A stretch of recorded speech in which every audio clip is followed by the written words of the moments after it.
Hello friends, स्वागत है आपका हमारे चैनल पर। मैं आपकी पूनम आज आप सभी के लिए कलयुगी बहू का बहुत ही दर्द भरा सोहर गीत लेकर आई हूँ। इस सोहर गीत के बोल कुछ इस प्रकार हैं। एक अमीर घर की लड़की की शादी गरीब घर में होती है। अपनी सास और अपने पति को कैसे ताने मारती है और कैसे उनकी बेइज्जती करती है। बहुत ही दर्द भरे भाव हैं। आप सभी गीत को पूरा सुनिएगा और बाद में सास उनके साथ क्या व्यवहार करती हैं, उस कलयुगी बहू को कैसे सबक सिखाया जाता है। तो सास बहू और पति का बहुत ही खूबसूरत, बहुत ही प्यारा गीत है। आप सभी अपना प्यारा आशीर्वाद दीजिएगा। आशा नहीं, पूरी उम्मीद करती हूँ कि आप सभी को मेरा गीत जरूर पसंद आएगा। आइए सुनिए, अपना आशीर्वाद दीजिए। मचिया ही बैठी है सासु बहू राजी करई हो। मचिया ही बैठी है सासु बहू राजी करई हो। हे सासु हमरे नैहर सोने के छपरवाता चांदी के वो रौनी लागल हो। हे सासु मोरे नैहर सोने के छपरवाता चांदी के वो रौनी लागल हो। हे सासु बड़े रज वाड़े के बिटिया गरीबे घरे आयने हो। हे सासु बड़े रजे वाड़े के बिटिया गरीबे घर आयने हो। चुप रहा ये बहुअर, चुप रहा दुआरा केहू सुनी लिए हो। चुप रहा ये बहुअर, चुप रहा दुआरा केहू सुनी लिए हो।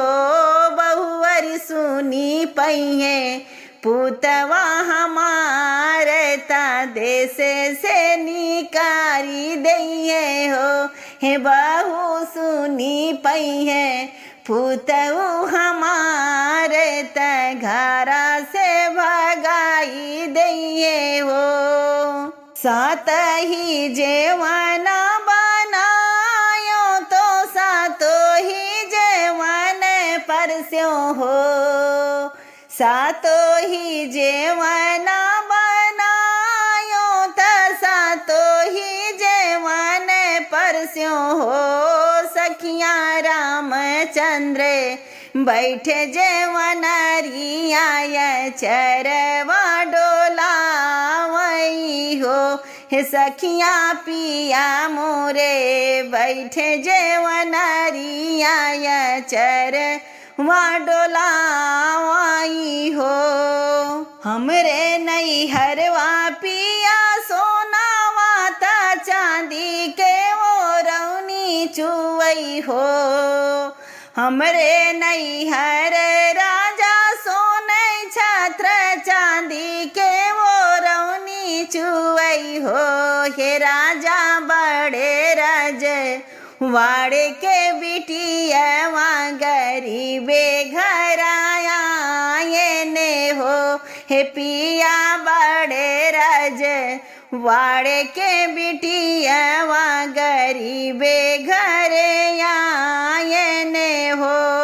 आगे से थरिया बहावई त गेड़ुआ ढरकाई दिहलई हो।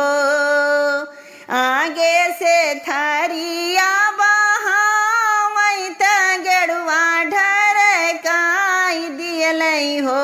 हे रानी बड़े रजे वाड़े के बिटिया राजा के घर रहती वे हो।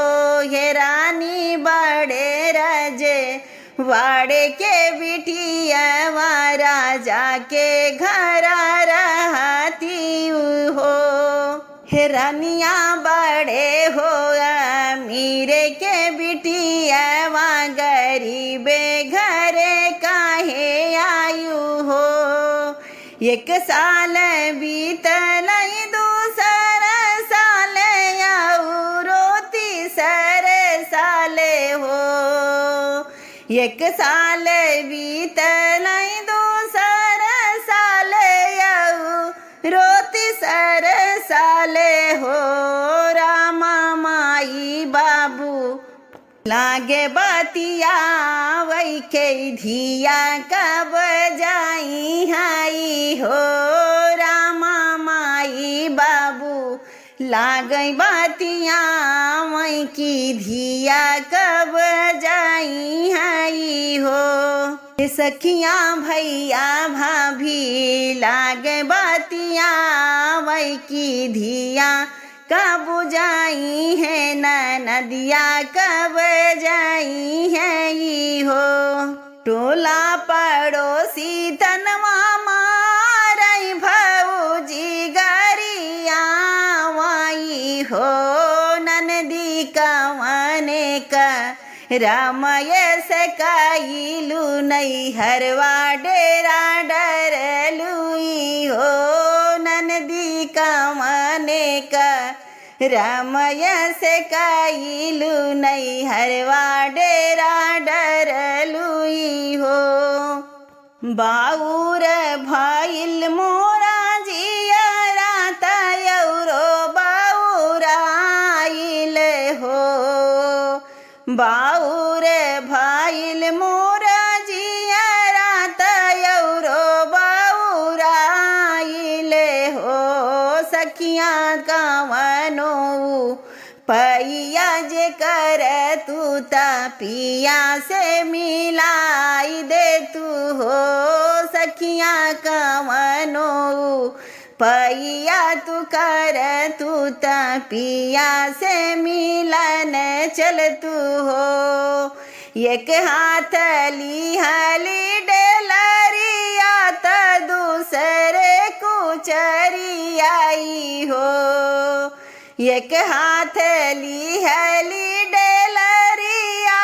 त दूसरे कुचरियाई हो हे रामा धाई लिहली हेलनी के भेसता हरी से मिलन चलियो हे बहिनी धाई लिहली बेड़िनी के भेसता पिया से मिलन चली हो एक बान गईली दूसर बने यौरो तीसर बनई हो एक बाने गईली दूसर बने यौरो तीसर बनई हो बहिनी पीछवाऊ लटी जब चिता मैता पिया मुँह काने ने हो हे बहिनी पीछा माऊ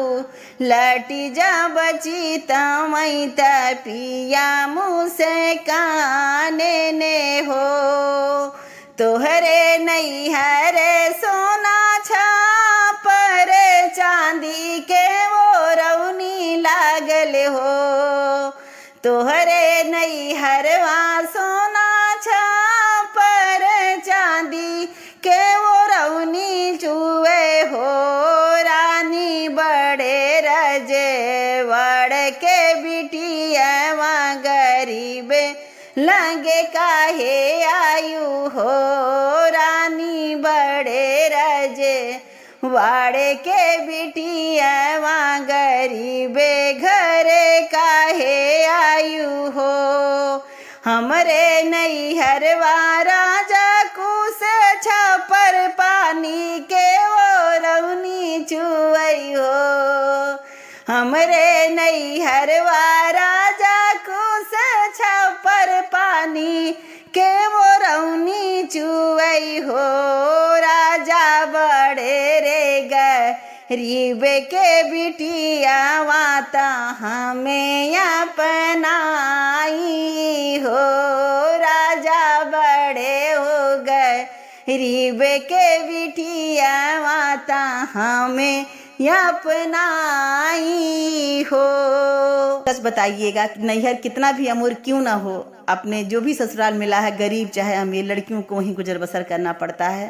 नैहर की अमीरी का धाक ना दे करके ससुराल में जो भी हो वहीं आप रहिए, क्योंकि नैहर में किसी का गुजर नहीं हो पाता है। राजा भी है तो अपनी बेटी को नहीं रख पाया है।